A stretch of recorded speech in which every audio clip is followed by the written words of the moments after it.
نحمده ونصلي على رسوله الكريم اما بعد فاعوذ بالله من الشیطان الرجیم بسم اللہ الرحمن الرحیم ظہر الفساد فی البر والبحر بما کسبت ایدی الناس لیذیقہم بعض الذی عملوا لعلہم یرجعون صدق اللہ العظیم رب اشرح لی صدری ویسر لی امری واحلل عقدۃ من لسانی یفقہوا قولی اللہم ربنا الہمنا رشدنا واعذنا من شرور انفسنا اللہم ارنا الحق حقا وارزقنا اتباعہ وارنا الباطل باطلا وارزقنا اجتنابہ آمین یا رب العالمین۔ یہ سورہ روم کی ایک آیت ہے۔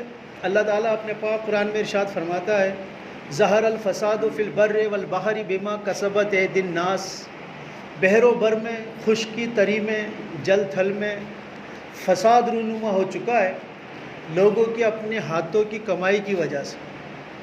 لیذیقہم بعض الذی عملوا لعلہم یرجعون، اور ہم ان کے بعض اعمالوں کا تھوڑا تھوڑا ان کو مزہ بھی چکاتے ہیں شاذ ہے کہ یہ لوگ رجوع کر لیں۔ اب مثال کے طور پہ پرسوں ورلڈ انوائرمنٹ ڈے ہے، عالمی ماحولیاتی دیوس جس کو ہم کہتے ہیں، اور واقعہ یہ ہے کہ یہ تصور مسلمانوں کے ذہن میں نہیں ہے۔ اگر پوری دنیا کا چارج مسلمانوں کے حوالے کر دیا جائے تو کیا وہ اس زمین کو بچانے کے لیے کیا پیڑ پودے نہیں اگائیں گے؟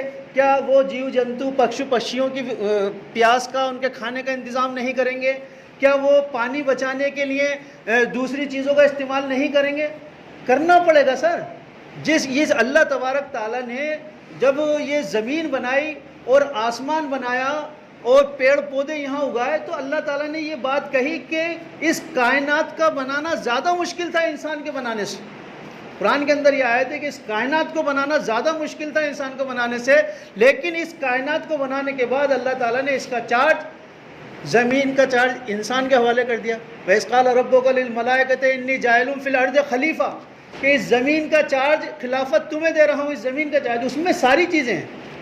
اس زمین کو بچانے کا کام بھی آپ کو اور ہمیں ہی کرنا ہے۔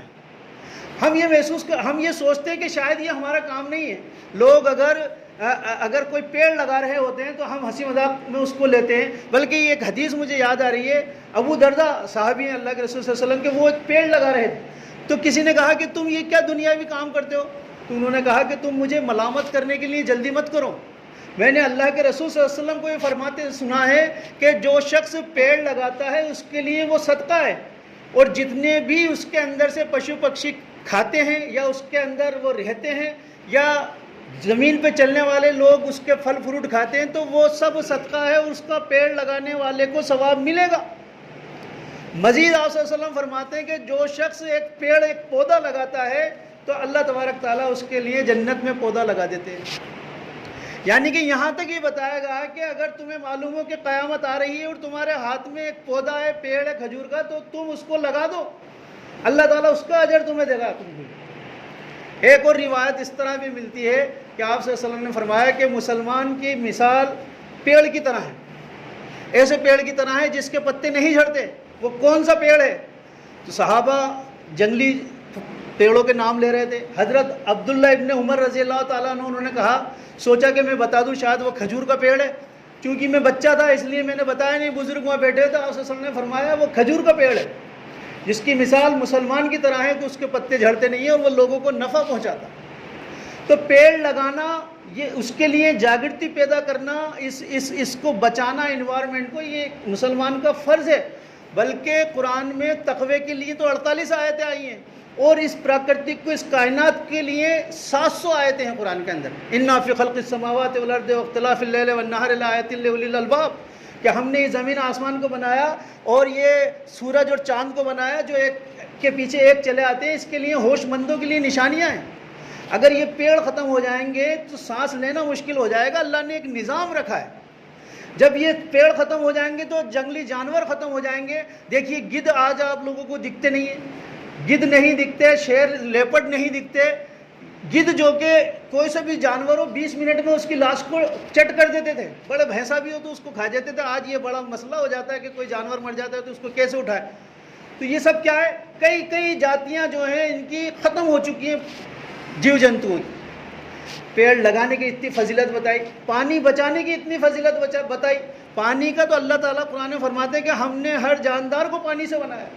غسل وضو اس لیے ہم پر فرض کیا گیا کہ پانی سے پاکی حاصل ہو جاتی ہے، یہاں تک کہا کہ ٹھہرے ہوئے پانی میں پیشاب مت کرو، ہو سکتا ہے کہ اس کو کل واپس کو سروائیو کر کے تمہارے کام میں آئے۔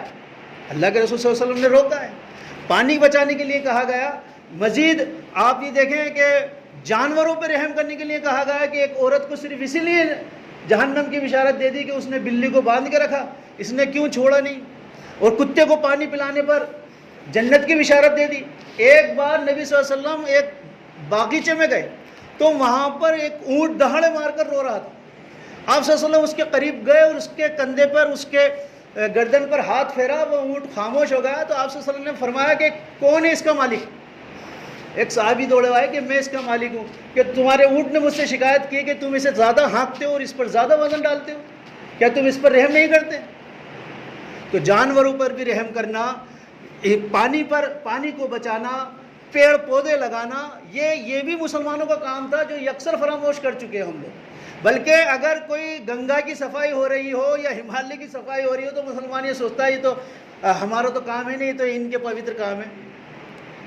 اگر دو شاخ ہری ہیں اور نبی صلی اللہ علیہ وسلم نے اسے کسی قبر پر رکھ دیا ہے تو یہ کہہ دیا ہے کہ امید ہے کہ جب تک یہ ہری رہیں گی اللہ تعالیٰ اس قبر پہ سے عذاب ہٹا لے گا، یہاں تک بھی بات موجود ہے۔ تو میں یہ عرض کرنا چاہ رہا تھا کہ 5 جون کو ورلڈ انوائرمنٹ ڈے ہے، مسلمانوں کی طرف سے میسیج جانا چاہیے، جو بھی آپ خیر کے کام کر سکتے ہیں کریں، یہاں تک کہ پودے آپ تقسیم کریں، لوگوں کو گھر گھر پہنچائیں، آپ خود بھی لگائیں۔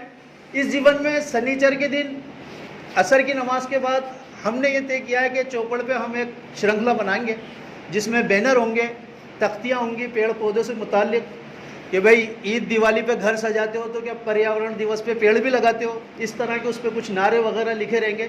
تو جو کوئی بھی ہمارے ساتھ اس میں چلنا چاہے، اس میں حصہ لینا چاہے تو ضرور حصہ لے۔ اس سے میسیج جاتا ہے کہ کمیونٹی کے لوگ ہیں جو کہ اس بارے میں غور و فکر کرتے ہیں۔ ظاہر الفساد فی البر والبحر بما کسبت ایدی الناس، کہ اس جل تھل میں یا یوں کہیں کہ بحر و بر میں فساد رونما ہو چکا ہے لوگوں کے اپنے ہاتھوں کی کمائی کی وجہ سے۔ اس کو ایسے بھی سمجھ سکتے ہیں کہ ہم ہی خود پیڑ کاٹتے ہیں، ہم ہی خود اس کائنات کو تباہ کرنے میں لگے ہوئے ہیں، تو پھر زیادہ دن تک ہم نہیں رہ پائیں گے۔ ایک رپورٹ کے مطابق تو یہ بھی بات آ رہی ہے کہ اس صدی کے آخری تک 1 ارب لوگوں کو پانی کا سنکٹ پیدا ہو جائے گا، سنیکت راشٹر کی رپورٹ ہے۔ بہرحال جن حضرات نے سنت ادا نہ کی ہو سنت ادا کر لیں۔ وآخر دعوانا الحمدللہ۔